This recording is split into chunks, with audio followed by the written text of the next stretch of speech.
Hey guys, there's a parable that goes like this.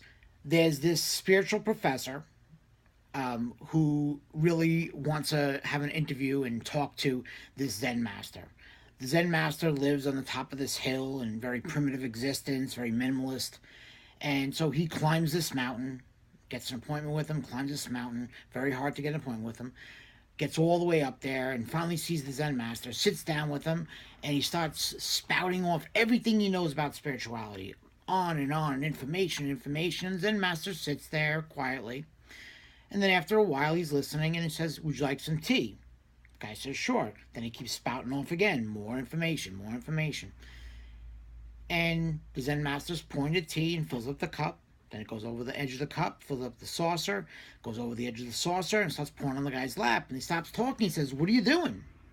And the Zen master says, "You're like the teacup. You have all this information that's overflowing that you have no room for anything else." And I thought about that. Like, it isn't that, the way most people are based upon their ego. They want to seem as though they know everything. I've been in countless conversations with people who ask me for their help or nutrition or a problem or whatever it is. And everything I say is, I know, I know, I know, I know. I'm not sure that they do know, but for whatever reason, they have to tell me that, maybe because insecurity or ego or whatever it be. So I had another client, which is interesting too, who had an issue with bench press. They wanted to increase their bench press. And I had this technique I developed years ago when I took a sports psychology class.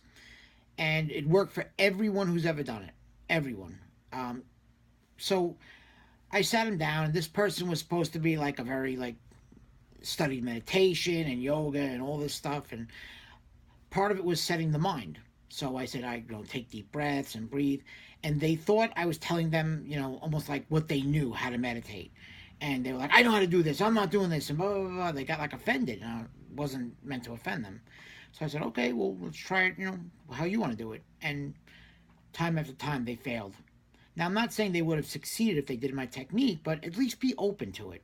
Why not try it? They could have appropriated for them or formulated something or maybe got a new perspective or or learned something new. Who knows? It's really based upon ego. So maybe next time, if you're worried about someone perceiving you as not knowing anything, why not? Approach it. Have an open mind. Allow yourself to approach it maybe as a beginner or just someone who doesn't know anything. It's not that bad. No one's going to think any less of you. So, in the future, really know nothing and have an attempt to learn something or a new perspective or just a new formulation. I think about in math, we learn 1 plus 1 is 2, 2 plus 1 is 3, 2 plus 2 is 4, but we don't know addition really that well. Like when we start, adding 6 and 5 digit numbers together and we getting the answers right, well, maybe we have a little better grasp of addition.